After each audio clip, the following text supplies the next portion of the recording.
नमस्कार दोस्तों, आप सभी लोगों का स्वागत है आप सबके अपने चैनल बीपीएससी स्टडी आईक्यू पे। दोस्तों, शाम के 4 बज चुके हैं और शाम के 4 बजे आप लोग के समक्ष एक सीरीज को मैं चला रहा हूं और इसी क्रम में और इसी सीरीज में आज के इस टॉपिक में हम लोग कवर अप करने वाले हैं इंपॉर्टेंट कमीशंस इन बिहार। एक ऐसा टॉपिक जिसको यूट्यूब पे आप ढूंढने से भी ढूंढिएगा तो आपको ये टॉपिक शायद ना मिले, लेकिन ये काफी एक्सक्लूसिव टॉपिक है और पिछले 2-3 सालों के ट्रेंड को देखा जाए तो बीपीएससी के डायरेक्ट तो नहीं, लेकिन BPSC project manager, BPSC CDPO, BPSC assistant, इन सारे परीक्षाओं में इस टॉपिक से क्वेश्चन बने हैं। तो इस टॉपिक को हम देखेंगे, ज्यादा बड़ा नहीं, छोटा सा टॉपिक है जिसमें हम बिहार के इंपॉर्टेंट कमीशंस को देखेंगे, जैसे बिहार इलेक्शन कमीशन हो गया, जैसे बिहार फाइनेंस कमीशन हो गया। जैसे कि अगर हम लोग बात करते हैं तो बिहार के अन्य जो कमीशंस होते हैं उनको हम लोग आज के इस टॉपिक में देखने वाले हैं। तो चलिए दोस्त, करते हैं अब हम लोग हमारे इस सेशन की शुरुआत बिना समय को गवाए हुए। तो एक बार आप सभी लोगों को मैं बताते चलूं कि आज है छठ पूजा और छठ पूजा की आप सभी लोगों को हार्दिक हार्दिक शुभकामनाएं। खरना पूजा है तो ऑब्वियस सी बात है शाम का समय होगा और इस शाम के समय में आप सब लोग जो है खरना पूजा जो है उसमें कर रहे होंगे। तो खरना पूजा की सबसे पहले आप सभी लोगों को हार्दिक हार्दिक शुभकामनाएं। ऑलराइट, तो चलिए दोस्त, करते हैं अब हम लोग हमारे इस सेशन की शुरुआत। सबसे पहले अगर हम लोग बात करते हैं कि बिहार स्टेट इलेक्शन कमीशन की बात अगर हम लोग करते हैं तो यह जो है हमारे संविधान में एक संवैधानिक बॉडी है। तो सबसे पहले अगर हम बात करते हैं कि आखिर संवैधानिक बॉडी या कॉन्स्टिट्यूशनल बॉडी कौन सी होती है, तो ऐसी बॉडी जो कि किसी आर्टिकल द्वारा बैक्ड हो। जैसे कि अगर हम बात करते हैं स्टेट इलेक्शन कमीशन, जो कि आर्टिकल नंबर 243 के जो है इसके द्वारा बैक्ड होता है। तो कोई भी जो अगर इकाई अगर हम बात करते हैं किसी संविधान के आर्टिकल के द्वारा बैक्ट होता है तो उसको हम कहते हैं कॉन्स्टिट्यूशनल बॉडी। तो उसी क्रम में बिहार स्टेट इलेक्शन कमीशन जो है यह एक कॉन्स्टिट्यूशनल बॉडी है। और बिहार स्टेट इलेक्शन कमीशन की बात जब हम लोग करते हैं तो यह पंचायत के चुनाव और साथ ही साथ म्युनिसिपल के चुनाव या शहरी निकाय के चुनाव को करवाता है। अब बोलेंगे कि यह टॉपिक क्यों रिलेवेंट है, तो अभी हाल ही में बिहार में ई वोटिंग हुआ और बिहार पहला ऐसा राज्य बना जिसने ई वोटिंग करवाया है और यह ई वोटिंग करवाने वाला बिहार स्टेट इलेक्शन कमीशन ही है। तो इसलिए आपके एग्जामिनेशन पॉइंट ऑफ व्यू से रिलेवेंट टॉपिक बनेगा। आपको बताते चले कि हेड ऑफ द कमीशन जो है ये चीफ इलेक्शन कमीशन ऑफिसर होता है, जो कि गवर्नर ऑफ बिहार के द्वारा अपॉइंटेड होता है। यानी कि अगर हम बात करते हैं तो बिहार स्टेट इलेक्शन कमीशन के जो चीफ होते हैं वह किसके द्वारा अपॉइंटेड होते हैं, तो गवर्नर के द्वारा। आपको कमेंट बॉक्स में लिख के बताना है कि at present Bihar state election commission के मुख्य सचिव जो है वो कौन है या प्रमुख जो है वो कौन है, और साथ ही साथ बिहार के राज्यपाल कौन है, यह भी आप सब लोग वीडियो को अभी पॉज करें और कमेंट बॉक्स में लिख करके बताइए।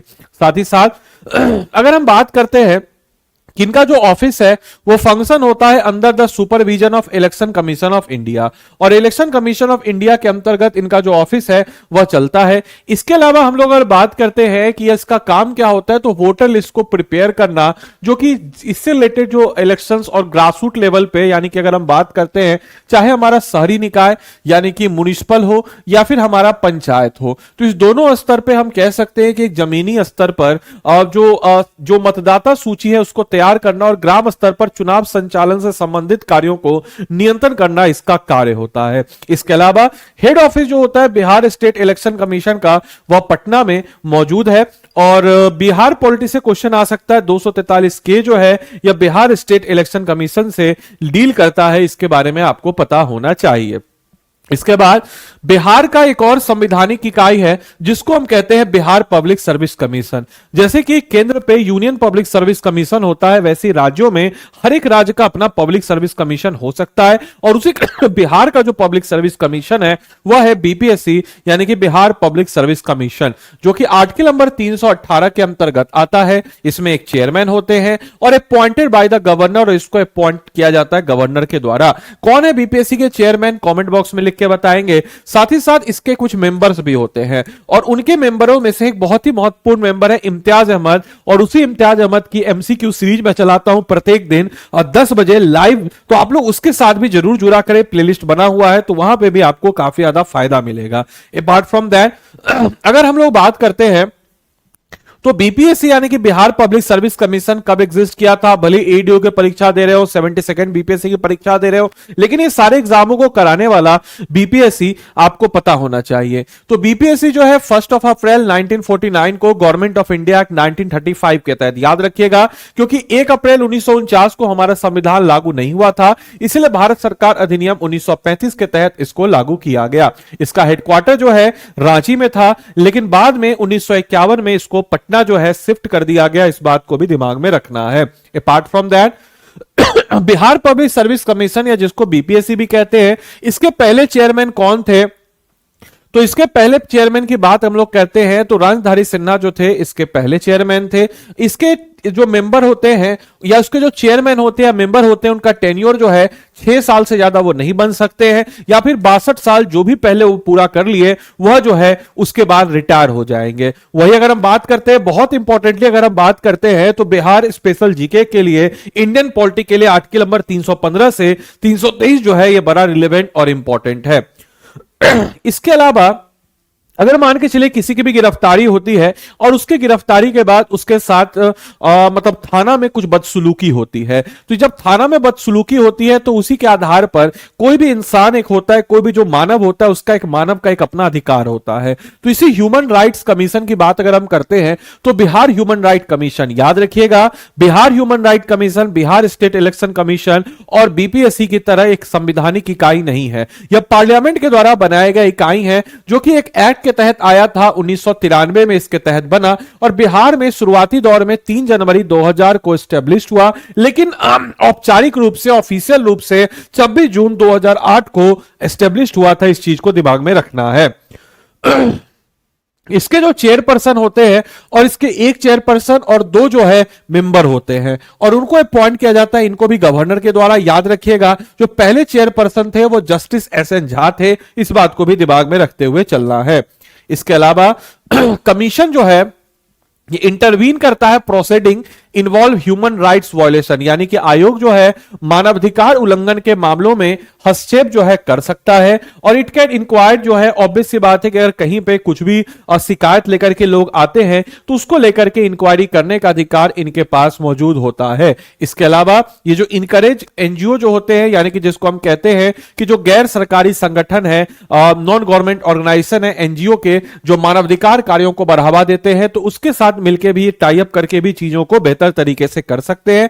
आपको याद रखना है कि इस सारे पॉइंट्स को आप सोशल जस्टिस, गवर्नेंस और बिहार एडमिनिस्ट्रेटिव बॉडी के पॉइंट ऑफ व्यू से आप इसको रिमेंबर करेंगे। इसके अलावा Bihar state commission for women या जिसको हम कहते हैं मानव अधिकार, जिसको हम कहते हैं महिला कमीशन या जिसको हम कहते हैं महिला आयोग, तो बिहार महिला आयोग की बात अगर हम करते हैं तो यह भी एक संवैधानिक इकाई नहीं, स्टैट्यूटरी बॉडी है जो कि Bihar state commission for women's act 1999 के तहत बना था और यह जो है प्रोटेक्ट करता है महिलाओं के अधिकार को और साथ ही साथ उनके वेलफेयर को, उनके कल्याण को। इसके अलावा इनका जो प्लान था, यह प्रोजेक्ट था, यह प्रमोटिंग था वुमेन्स के इंटरेस्ट को या महिलाओं के हितों को बढ़ावा देने के लिए योजनाएं, कार्यक्रम और परियोजनाओं को चलाता है। और इसके जो मेंबर्स होते हैं 3 साल के लिए अपॉइंट होते हैं, इसको भी दिमाग में रखना है।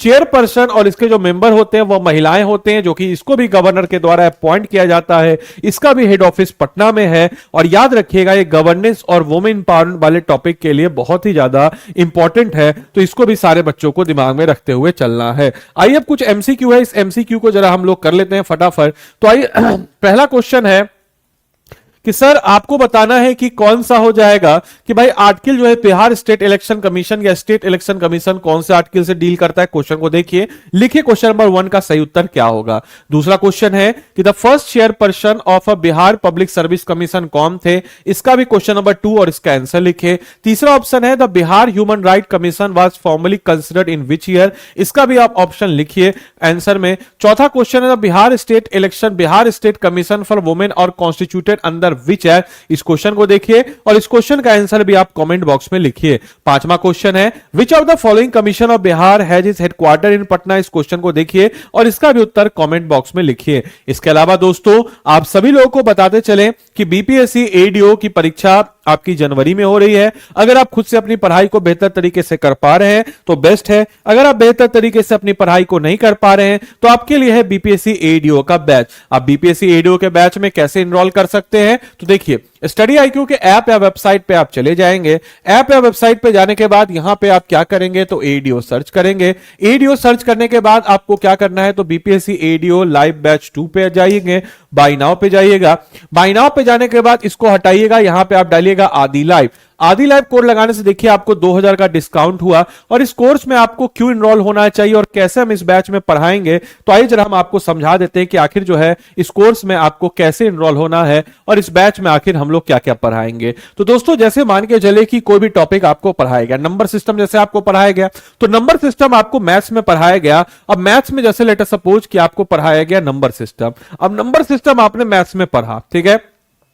अब नंबर सिस्टम जब आपने मैथ्स में पढ़ा, तो मैथ्स में जब आप नंबर सिस्टम को पढ़ेंगे तो इस नंबर सिस्टम को पढ़ने के बाद, जैसे फॉर एग्जांपल कि आपने पढ़ा नंबर सिस्टम, और इस नंबर सिस्टम को पढ़ने के बाद आपके समक्ष आए कि सर 2 की डिविजिबिलिटी, 4 की डिविजिबिलिटी, 6 की डिविजिबिलिटी, 8 की डिविजिबिलिटी, 4 की, 8 की, जैसे मान के चले 2 4 ऐसे इस टाइप से आपने पढ़ा 2 4 8 इसकी डिविजिबिलिटी। इसके बाद जैसे मान के चलिए कि आपने पढ़ा सर 3 6 9 की डिविजिबिलिटी। अब इसका कुछ ट्रिक्स है, टर्न है, उसको आपको बताया जाएगा, आपको मैम पढ़ा देंगी। अब मैम पढ़ाने के बाद आप क्या किया जाएगा कि उससे रिलेटेड जो भी आपके समक्ष जो उसका क्रक्स नोट्स है, ये आपको मेंटर जो है ये आपको अपलोड कर देगा। इससे रिलेटेड जो कुछ क्वेश्चंस है जो इंपॉर्टेंट है बिहार सेंट्रिक, अब SSC लेवल नहीं, बिहार सेंट्रिक, वो अपलोड कर दिया जाएगा। और उसके अपलोड करने के बाद दोस्तों यहां पर अगर आप मेरा कोड लगाते हैं तो डेफिनेटली आपको जो है मेरी तरफ से एडिशनल मेंटरशिप मिलेगा। और मैं जो हूं आपके इस प्रोग्रेस रिपोर्ट पे करूंगा, और साथ ही साथ जो है